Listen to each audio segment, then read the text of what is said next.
Saya dari kelas 11 Jakarta ya. Di sini saya akan menjelaskan tentang bab wakaf, ziarah, dan ja'alah. Terlebih dahulu saya akan menjelaskan tentang bab wakaf. Yang pertama yaitu pengertian wakaf. Pengertian wakaf secara bahasa atau lughawi adalah menahan. Secara istilah, wakaf adalah menahan harta yang dapat dimanfaatkan untuk kepentingan umum tanpa mengurangi nilai harta. Wakaf bertujuan untuk mendekatkan diri pada Allah Subhanahu wa Ta'ala. Berbeda dengan sedekah, pahala wakaf jauh lebih besar lantaran manfaatnya dirasakan oleh banyak orang dan sifatnya kekal. Pahala wakaf akan terus mengalir meskipun wakifnya telah meninggal dunia. Yang kedua, jenis wakaf. Berdasarkan tujuannya, wakaf dibagi menjadi 3, yakni wakaf keluarga, wakaf khairi, dan wakaf musyarak atau gabungan. Wakaf keluarga ditujukan untuk anggota keluarga, wakif, dan kerabat. Sedangkan wakaf khairi difokuskan untuk kepentingan umum atau sosial. Sementara wakaf musyarak ditujukan untuk keluarga dan umum secara bersamaan. Ya, kemudian syarat dan rukun wakaf. Yang pertama adalah syarat wakif. Wakif adalah orang yang mewakafkan. Wakif haruslah memenuhi 4 syarat, yaitu merdeka, berakal, dewasa, dan tidak berada di bawah pengampunan. Yang kedua yaitu syarat mauquf. Menurut jumhur ulama, harta dipandang sah apabila harta tersebut memiliki nilai. Benda bergerak yang boleh diwakafkan. Benda yang diwakafkan harus diketahui saat terjadinya wakaf, dan benda wakaf haruslah milik wakif. Yang ketiga yaitu syarat mauquf alaih. Wakuf alaih adalah orang atau lembaga yang berhak menerima wakaf. Ada 3 syarat yang harus dipenuhi mauquf alaih, yakni tegas dalam mengikrarkan wakaf, jelas dalam menentukan penerima wakaf, dan tujuan wakaf haruslah untuk ibadah. Yang keempat yaitu syarat sighot. Sighot merupakan akad berupa ikrar, isyarat, atau tulisan dari wakif untuk menyatakan dan menjelaskan keinginannya. Sighot adalah terjadi seketika atau saat itu juga, tidak diikuti syarat batil, tidak terbatas waktu, dan wakaf yang telah dilakukan tidak dapat dibatalkan. Kemudian hukum wakaf. Terdapat 2 jenis hukum wakaf, yakni hukum berdasarkan Al-Quran dan hadis dan hukum positif. Pada dasarnya, hukum wakaf adalah sunnah. Hal ini merujuk pada Al-Quran surat Al-Hajj ayat 77 dan Ali Imran ayat 92.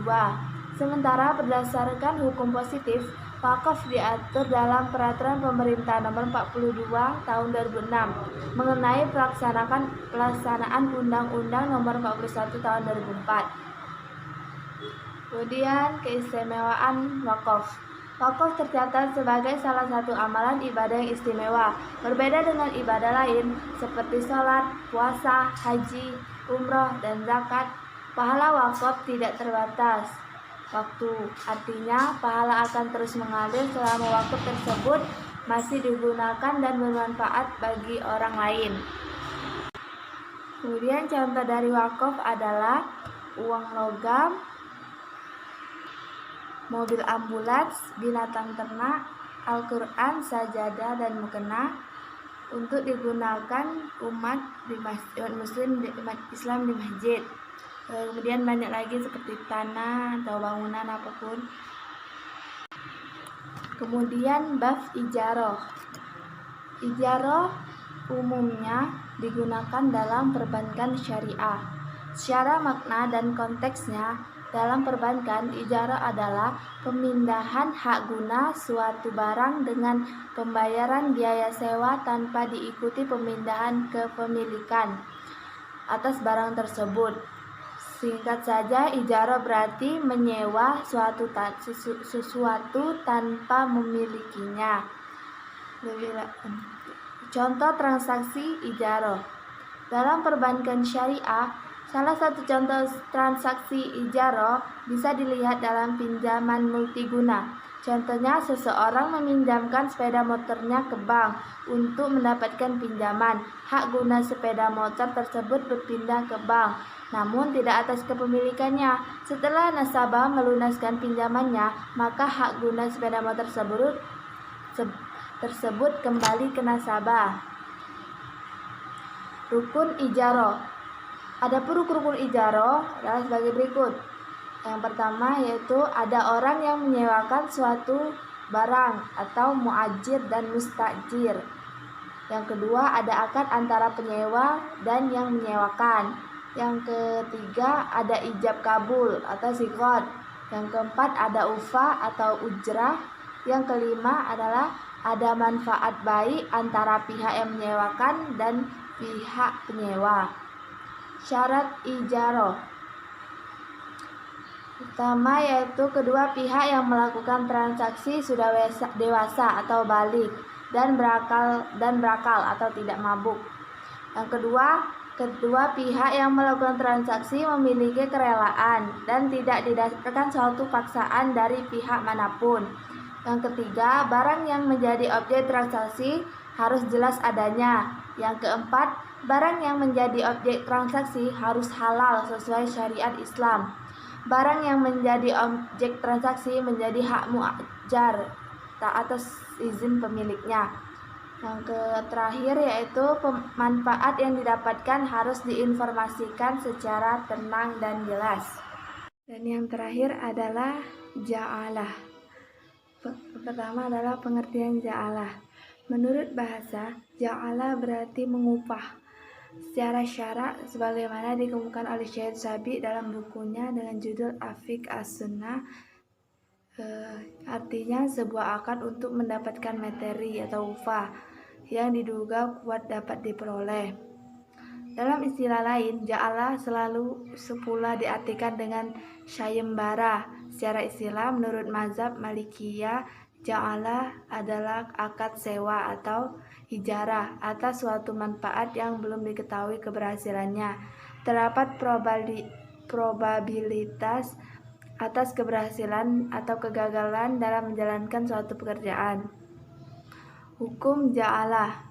Ja'alah termasuk salah satu jenis akad yang hukumnya jaiz, diperbolehkan oleh sebagian ulama, tapi sebagian lain ada pula yang tidak mengizinkan akad jenis ini. Perbedaan pandangan ini dapat diterima karena akad dalam lapangan ja'alah tidak sama dengan pelaksanaannya. Pelaksanaan akad ijarah yang murni merupakan upah tanpa unsur untung-untungan. Menurut ulama Al-Malikiyah, Syafi'iyah, dan Hanabalah, syarat akad ja'alah diperbolehkan. Kemudian syarat ja'alah.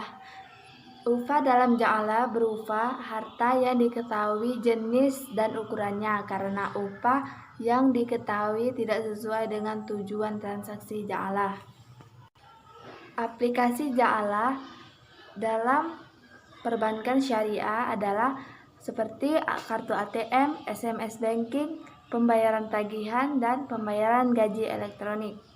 Oke, demikian penjelasan dari saya mengenai bab wakaf, ijarah, dan ja'alah. Semoga bermanfaat. Sekian dari saya. Assalamualaikum warahmatullahi wabarakatuh.